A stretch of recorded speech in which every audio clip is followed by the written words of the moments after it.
Look what happens. You become cheaters. No, I'm just kidding, man. Hey, that was a big thing, dude. Hey, I've seen that all over. Is that upset a lot of people in our own organization, because even, I mean, you got guys in the minor leagues that you're like, dang, if they weren't cheating, maybe I make it, you know. Mm-hmm. But that was the thing with the Astros, is like, I wasn't too upset because, I mean, obviously they did cheat, but I think that was... What were they doing? I didn't really understand. So they were using cameras to see signs, and they were relaying that live feed into the dugout so that they could they were basically seeing what pitch was coming live. Yeah. Oh. Yeah, so... Exactly. Which is like, bro, you're hitting a dinger if you know what pitch is coming. Right. So it was a pretty big... It was pretty messed up what they did, but it was...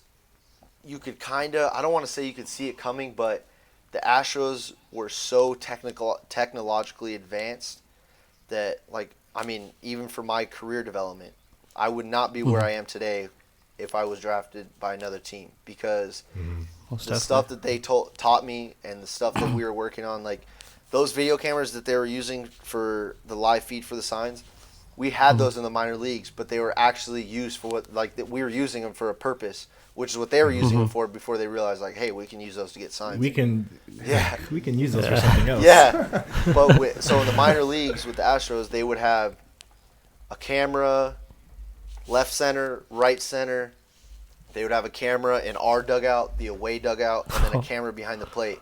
And after every series, they'd have meetings by positions on, like, everything you did right and everything you did wrong. So, like, let's say there's 200 pitches thrown in a game. It could be the 170th pitch. They're like, hey, you weren't ready right here. What if this ball was hit to you?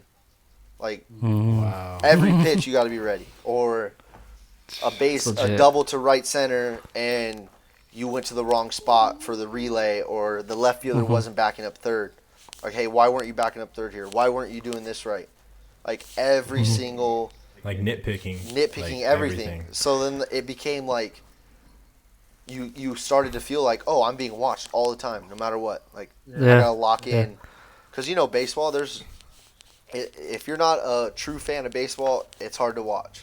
Because of course. It's not like it's not like football or basketball where there's plays going on every 3 seconds. Constantly. Yeah, you could go 6 innings with no hits, no runners. And but that's a good game. Yeah, and that's what I'm saying. Like, if you're not a fan, I like that. If you're not a fan of baseball, you're just waiting for the homers and the doubles, then that's a boring game for you.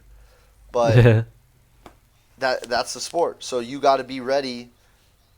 Like, you could go 150 pitches with no plays, and then all of a sudden there's a tying runner on third, and it's the 180th pitch of the game, and you got to cover 9 feet to make a backhand and get the out so they don't score. You know, that's the type of game we play.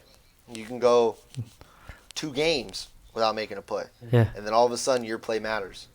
So those are the things that they instilled in us. And, like, you got to have 4 hours, which is a long time. I don't think there's another sport that goes 4 hours long. You got to have 4 hours of focus. Maybe. You know, like, not including extra innings. Oh. Yeah. Yeah, like, you got to have 4 hours. Oh, you're talking about the game. Oh. Yeah. I thought you were talking about the game. Like, you're talking about the game. Yeah, baseball games are 3.5, 4 hours, depending on how, like, what goes on. So you could have 4 hours. Like, you could not do anything physically, but after the game, you go home and you're like, dang. You're done, so. Yeah, like, just mentally. You got another game tomorrow. Yeah, you got to do it again tomorrow. Yeah, that's super cool, man. So shout out to the Astros organization, man. I feel like, you know, it's safe to say that they really they were good to you, taught you a lot.